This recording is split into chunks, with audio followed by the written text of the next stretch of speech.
Have you ever looked back at a beloved classic and realized not everything has stood the test of time? Before diving into this exploration, remember to subscribe to our channel and hit that like button if you enjoy what you see. Like why? As a child captivated by the universe of Star Wars, it's hard not to reflect on its tremendous influence while also acknowledging the things that haven't aged quite as often. It's not really a different and marking library, probably really named Boba Fett as the Beached of Boba Fett. For instance, the bafflingly diminished portrayal of Boba Fett makes one wonder how such a compelling figure started as a dazzling enigma in Return of the Jedi. The original trilogy remains a monumental piece of cinematic history, yet elements within it feel dated. This doesn't undermine its brilliance, as even the franchise's creator, George Lucas, recognized the limitations of its special effects. His continual revisions in these special editions echo that awareness. However, as someone who cherished the originals, I often wish he hadn't changed to certain scenes, I feel. And also, interestingly, many tweaks were made to aspects that might not have needed adjustment. Sadly, some of these alterations affect inherent storylines and scenes. Star Wars captures the essence of its era, and as society evolved, so too did the franchise. Here are 10 noteworthy points that illustrate how the original films have grappled with the passage of time. The first thing that strikes me is the portrayal of the Force. Reflecting on the powers exhibited, they appear surprisingly modest. Various factors contribute to this perception. Limited special effects of the 70s and 80s, and the notion of power creep throughout the franchise.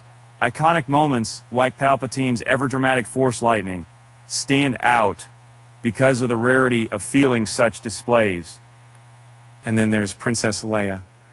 Carrie Fisher's portrayal broke initial stereotypes, yet on rewatching the trilogy, it seems her character lacked the depth that her potential promised. While she started off as a warrior, the narrative ultimately reduces her to a romantic interest or a damsel needing rescue, especially in Return of the Jedi. The lightsaber duel between Darth Vader and Obi-Wan Kenobi is another aspect that hasn't aged well. This pivotal moment, although iconic, feels less impressive when compared to the dazzling choreography seen in more recent entries to the franchise. Watching the early duel today highlights how far special effects and choreographic creativity have advanced since those original fights. And technology, too, evokes a sense of nostalgia accompanied by a hint of awkwardness. The targeting systems featured in A New Hope charm with their retro arcade-like qualities. However, they're also starkly contrast with the more advanced technology depicted in the prequels, creating an odd anachronism within that galaxy far, far away. And who could forget the infamous kiss between Luke and Leia? It now feels decidedly uncomfortable, especially in light of their sibling connection revealed later. These narrative shifts, while the commonplace in evolving franchises, raise eyebrows when considering previous romantic overtones.